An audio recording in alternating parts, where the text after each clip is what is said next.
कन्या केने बाड़ू हो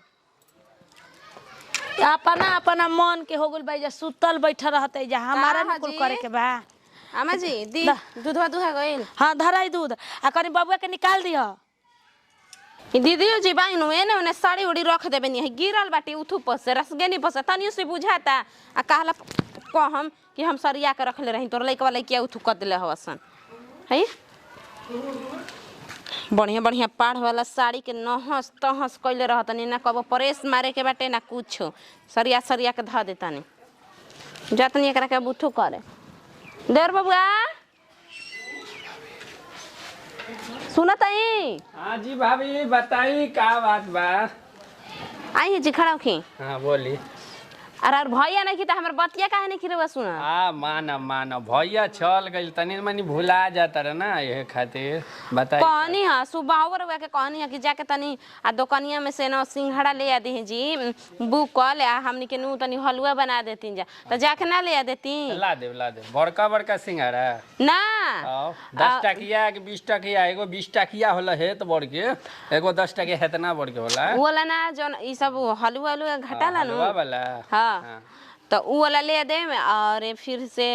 तनी से उठो सूजी ले लेम पाभर। अच्छा आरो कुछ हो केला उला तो नहीं खेल लमका वाला अरे हाँ। फायदा करी खाए में गलत मत समझिया भौजी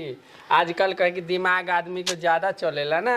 रहो दम छिना रे सन कभी कभी बतिया नहीं खे हम बतावा तनी कभी आजकल एगो केला चलल बा आ 60-70 रुपया के मिलता उ है। हां वे ना ना ना हमरा महंगा मिलता हमरा केरा नहीं के खाए के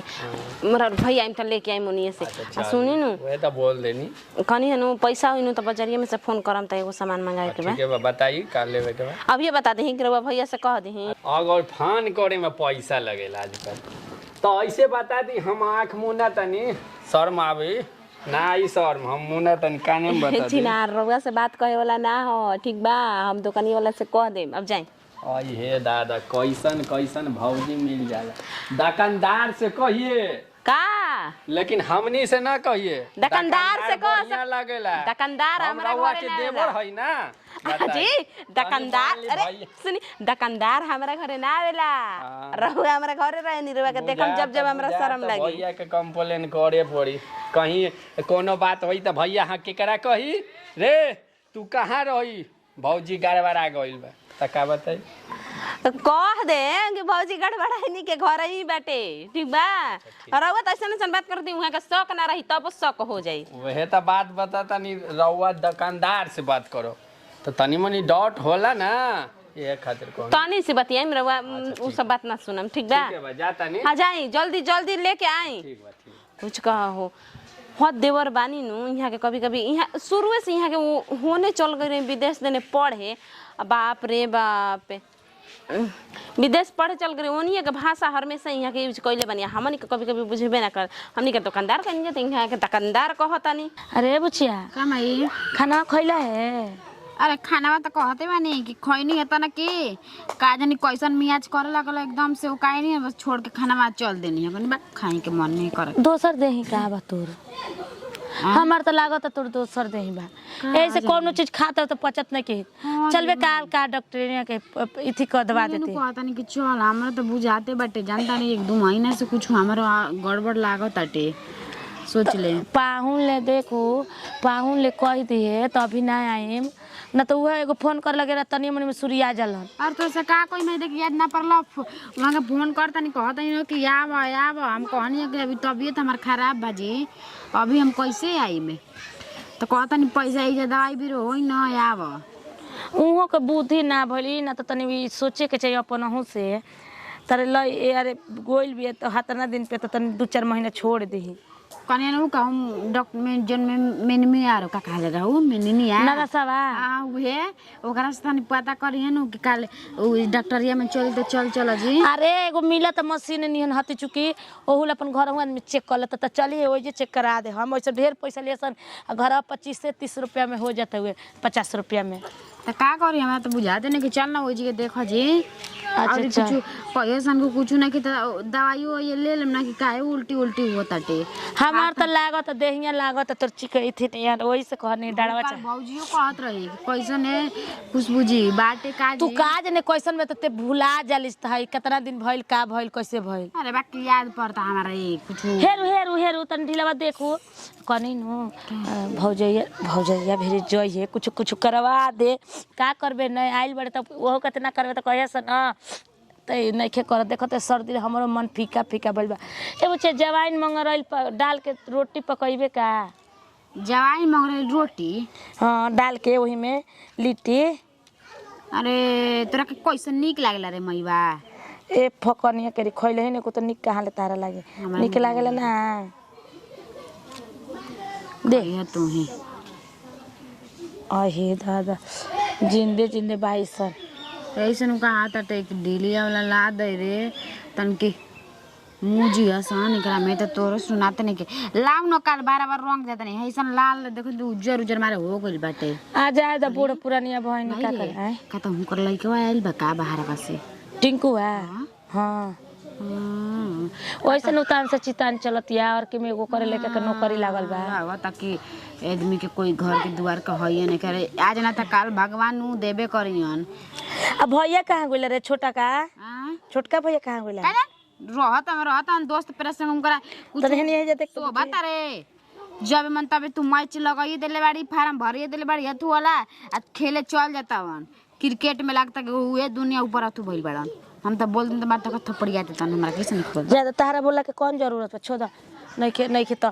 कनी नु लियाओ चल जाता नहीं हम तनी घासी के उ पूछे तरी भाभी सांझे का खाना बनेबी रोटी सब्जी बनवा दिया हमरा के दूगो जवाइन मंगरल में के लिट्टी बनवा दिया सर्दी ले हमरा मन नहीं के कर के जा कह दिया जा साग सब्जी तनी काट दिया कर दिया लिट्टी चोखा देखो तो वही बार देखो कितना तोर बाहर जोड़ता रे यही से बरवा हम रतने बरवा रहे देखो तो वही देखो ओ हे भगवान जी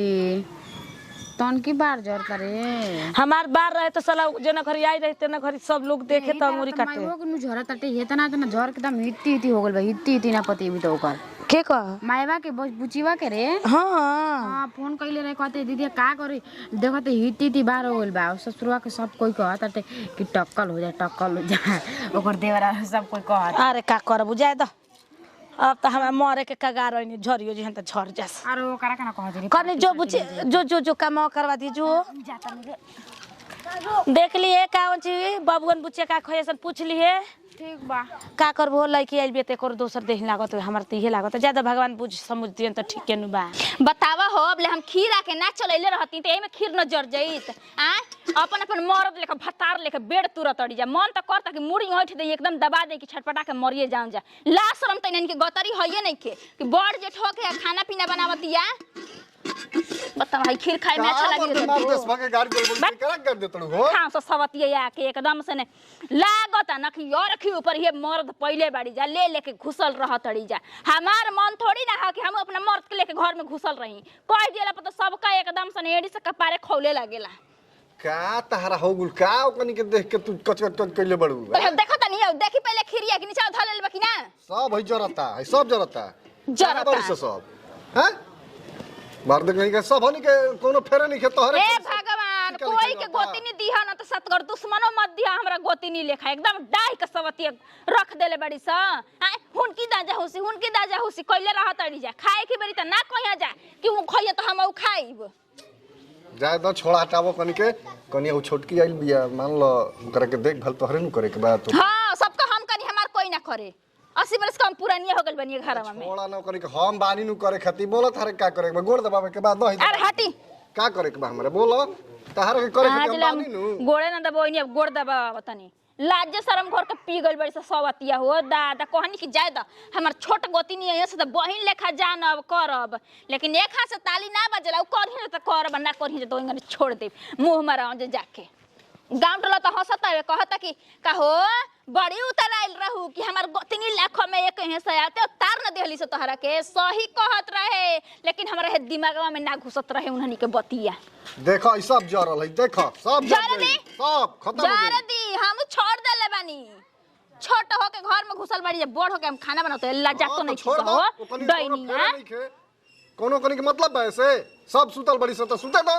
बना के रख दे ना तो भोर पेट अड़सा ली जा सबत लोग आ छोड़ले बारी जाके बनैया उहे नौकरानी आइल बानी हम हां कि जब तब कोई कुछ कही हम करे लगब राजवाड़ा घर के आइल बारी जा काल ले देखे आ कि एकदम राज ढले रहत रही घर घर से आइल लोग हम नहीं जानत कौन लोग कौना घर के ह ना तारा से बढ़िया घर से कोनो इस बारे मर दे अरे भीख मांगा की खानदान का बाड़ी से एकदम से ने हमार बस घर में चले ना तो सबके देखो ये नाक कपार पे बार उड़ा देनी तो कह के का कहत रहे अरे हाथना ना खिसियाइला भैया से काहे लड़त रही काहे ना लड़ी जी अभी बिना मेहरारू के ना बनी तो घूमत नहीं छुट्टा सांड रेखा जे मेहरारू आई तो ये ना पता चली के बाद सोचे के बा हमरा हमार जइए बियाह आई तो ये सोचे के बा यार तो उन लोग के मेहरारू होइनु तोरो मौगी आई तो इहे कमवा करी घर में हमारा ई दूदू को आके नाच चुप रही रउआ पता हमर दिमाग जरल बटे इनका संगे रह रह के रउआ एकदम बिगड़ गइल बानी हम का बिगड़ हाँ। हां तू बेटा हुआ ना कम 76 ना हो ना स्कूल पढ़ेला हम खाली सही बोले के उल्टा सीधा आदत हो गेल ना देख तार शादी बियाह नहीं खेबल ठीक ना उतने ढंग से और से रह कोई कुछ कहे ना आ इनकर संग छोड़ द इनके मत एनी से ओनी घुमाव शादी बियाह भइल बा आ ई लोग लइका वाला बना समझला कि ना समझला भैया भौजी घर मांगल बड़ी इनके के तेल समझावो डोज दो देखत रह कि ना है चला दे बहिने मुहाए में एकदम शैतान हो गेल भाई एकदम बदमाश हो गेल भाई देखत रहो कैसे बोलता अबे जो कि अब थेथरई वाली बात करब तो सोच ल आ कि जान है उठैले बानी ना तो उनके छोड़ के तोहरे पर चला दे अरे तो चला दो अब ओ कनी के तो नाश करते बड़ी सब तू कर ये काम करबो का घर में अपन हां मरद के जाओ इज्जत हो गइल बा। सबत लोग आवा जा पूरी या खीर घर में गरम बनैले बनी ठुस ल जान साल जा खियावो कनी के खियावो अड़साल जा नौकरानी तो हम हइए हई बना के सबत लोग तो हम लोग के खियाई घर में खुशियाई लइहा जा कह जे तो छिपा के निकाल के तो हम लोग के बेड़ा पर लिया के खाए के पानी देई लाज शर्म तो घर का पी गइल बाड़ी सब बेसरा मामा कन्या केने बाड़ू हो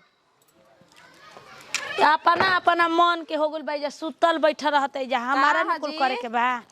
आमा जी दी दूधवा दुहा गइल हाँ धराई दूध आ कनी बबुआ के निकाल दियो निकाल दियो हाथ ना चाय के निकाल दियो बुढ़ऊ के जानते बाड़ू तो खिसिया जा रउआ के कही हमरा के गिराइन का जी का बोल मतलब रउआ घर में बाई तो रउआ तनी सी ओकरा के ना बोल सकेनी छोटा की दिन भर फोने पर बतियाती है आदमी के भतार बाहर नहीं खन रउआ बताई हैं हम खीर जरा के दे देबे दीदी जी इतना गरमाइल बनी कबे के खिसिया के गाड़ी देतन तब हम का करी हम केने केने देखी पहले ही बताओ हम केने केने का करी हम तिहे नहीं के बुझात कहला पर कही कि उहाँ के फोन आ गइल ह छुट्टी रहे 2 घंटा रेस्ट में रही तो बतियावत रही कहत रही बतियाव दिन भर तो ड्यूटी ना जातनी ये तो कही बार बार बोलाई समझाई एक कने हम के करा के का कही हम चलो ओजे समझा देम अब हम काहे ती करी ओकरा के छोड़ी अब बोलाई मत जाके घरवे में समझा देम ठीक नु अरे हम समझा था गुल बनी काले बतियात सुत गु रहे अब हम चूल्हा हम ना एगो ननद बुची आइल बानी उहाँ के तनी सोचे समझे के चाहिए कि सब कोई अपन अपन काम में बा त चूल्हे पर हम जाके देखी उहाँ के त दिन रात मोबाइल बिटिया चलावत रहेनी अब केहू कहे के के ना केहू कम बा बिटिया को काहे बेटवा को काहे पतोहिया को सब चलावत पहले बिया मेहरारू की का कहे के है जानत कि साल भर 6 महीना का मेहरारू हिया ना आवते देरी या ना अपन रहन सहन दिखावते देरी का हो गल अभी हो चिल्लाए लगनी करे के कनेवे के कहतिया अच्छा त का करी हम मर जाई तारे ले बिजी रहत ये 24 घंटा के खयाल बतियावत ये जी देवरो बाबा में त कमिए बा ए दीदी जी जन्नी उहाँ के कमाई गइल बानी कि मेहरानू के महकत नहीं मेहरानू बिना करे चल आशा बोलैली हमरा के लिए चल जा तनी हो एकर उल्टी निहन मन होते कहते त इथि ले हो गल बिया दिनवा चढ़ से गइल कह दे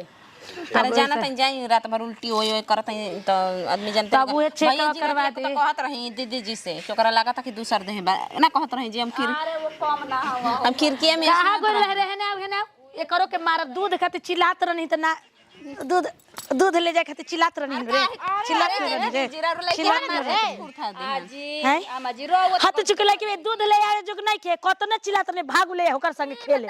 किरनी संग तार सबड़ा के मुंह फाड़ त दे हम छोड़ दे रे मत लिया जो चल ना हट तू हूं लागला के जानी का लकन से लागो रहली हाथ रुको कर के पहले समझा दे छोटकी के देखत रे कैसे ला इथि कोइले बिया नौटंकी घर में चल ओ ओकर रहनिए एक को हाली कनिया नहीं खेलौकत हमर लइकिया के एको काम नहीं खे करत ना तो फट से ना हाथ या लात चले लागत इनकर जाय दिए दीदी जी जे अपन आदमी रहेला ओकरे के न केहू डाटेला हम त इहे कहम अरे रतिया कान लगा के हम सुनत रही वो देवलिया की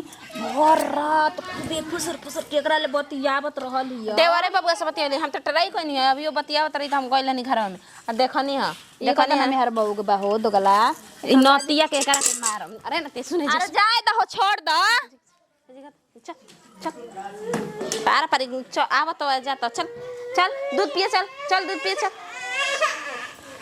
आई अरे दीदी से आना का दुनिया तो डाई के रखले बा लइका वो डाई के रखले बन चली काम धंधा करी न ती बिना खइले